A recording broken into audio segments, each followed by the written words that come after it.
Trapped, the mysterious world of Bigfoot captivity narratives. If you ever read the weekly world news, it would appear that people are getting kidnapped by Bigfoot all the time. These tabloid stories are not true, but are people sometimes abducted by Bigfoot? Bigfoot captivity narratives are about people who were taken by creatures thought to be Bigfoot and held against their will for a while before they were set free. These stories have been a part of folklore for hundreds of years. In recent times, these stories have come under fire because they don't have any scientific proof and could lead to mass hysteria.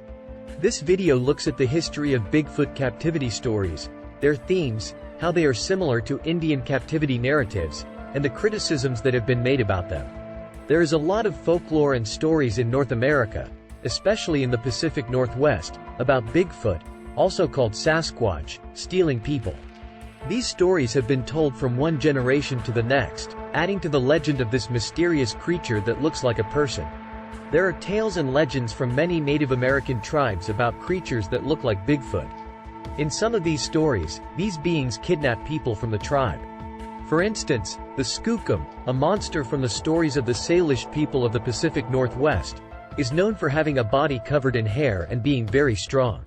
People say that the Skookum take women and kids from their villages. There are stories like the one about the hairy man from the Yokut tribe in California. The Spokane Indians told tales of Bigfoot creatures kidnapping young women. The women were returned years later, often with confused memories. Muchalat Harry was a member of the Nootka tribe. He told a story in 1928 about being held captive by Bigfoot. He reports that he was grabbed by a Bigfoot and carried to what could be described as a community gathering of Bigfoot. Lots of Bigfoot examined him as he was held captive. He eventually ran away and was apparently allowed to escape to tell his tale. J.W. Burness told the story of Seraphine Long in a 1940 article. She was a young Canadian Indian who was kidnapped by a Bigfoot family.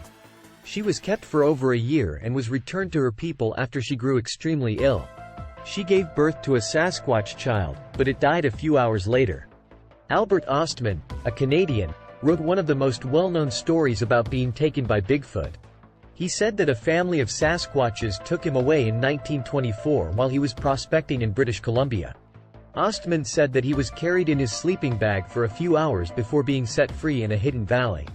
There, he watched the animals for 6 days before making his way out. People who are interested in Bigfoot have talked a lot about his story.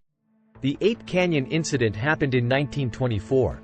It was about a group of miners in Washington state who claimed to have come under attack from mountain devils, which resembled apes. The miners shot at the creatures with their guns, but they kept coming after them for several days. Later, a miner named Fred Beck said that he shot one of the creatures and may have killed it. Even though this wasn't a direct abduction, it has added to the idea that Bigfoot is dangerous and can hurt or kidnap people. The Jacko incident from 1884 is a story about a Bigfoot being held captive by humans. It is a Bigfoot captivity narrative in reverse. In this story, railroad workers in British Columbia are said to have caught and named a young Sasquatch, Jacko. The workers said they found the creature near a set of tracks. They said it was weak and had trouble moving. They took it into their care, but the story doesn't say what happened next. Some say the animal was taken to England to be shown, while others say it died while it was in captivity.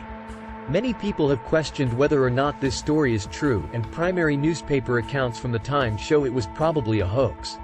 Many people think that these stories are just made up, but others say that they are based on real encounters with an unknown species of primate.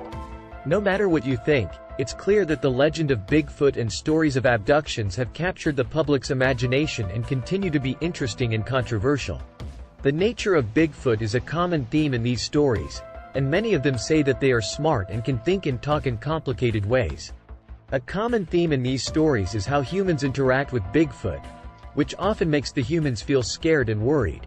People often say that the creature is scary or dangerous because of this fear.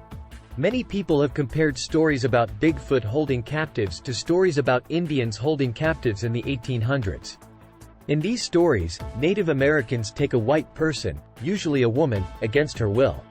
Indian captivity stories and Bigfoot captivity stories have some similar themes and structures, but they are also very different because of the people in the stories. Here's how these two types of stories compare. Both types of stories are about people or groups who are taken against their will and held captive by someone or something foreign or unknown. In stories about Indians holding captives, the captors are usually Native American tribes. In stories about Bigfoot being held captive, the captors are usually Sasquatch. In both tales, the captives often meet a foreign or unknown culture or person, which makes them afraid, confused, or interested. In Indian captivity narratives, the captives talk about their experiences with a different culture or way of life. In Bigfoot captivity narratives, the captives talk about their experiences with mysterious, hard-to-find creatures. In both types of stories, the captive has a hard time adjusting to their new surroundings and plans to get away in the end. The accounts often follow a pattern of being captured, being held captive, escaping or being set free, and then going back to what is known.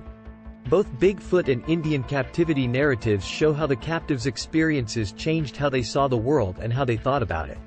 In stories about Bigfoot captivity, the captive may come to see the creatures as more human-like or understandable, while in stories about Indian captivity, the captive may come to understand and care more about Native American culture.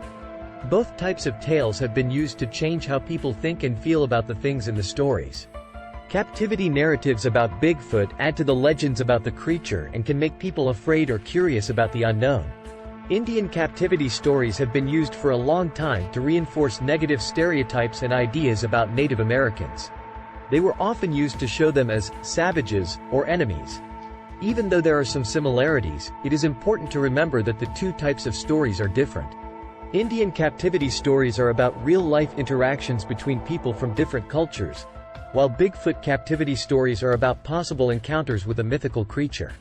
Also, the social and historical context of Indian captivity stories is complicated and often involves colonialism and the mistreatment of native people.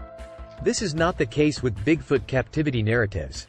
Over the years, people have said that stories about Bigfoot and captivity don't have enough scientific evidence and could cause hysteria. Critics say that these stories are more likely to be made up or hoaxes made to get people's attention than to be true accounts of meeting a real creature. Even though these stories have been criticized, many people still like them. They either see them as proof that mysterious creatures are out there waiting to be found or as fun stories. Captivity stories about Bigfoot have been around for hundreds of years, and people will continue to be interested in them for years to come. They often have themes about what Bigfoot is and how people and Bigfoot interact, as well as fear and worry from the people involved. Even though we can't be sure if these stories are true or not, they are still important parts of our folklore. If you enjoyed this video, please like it and subscribe to Connect Paranormal. This will allow us to make more videos. Thanks for watching.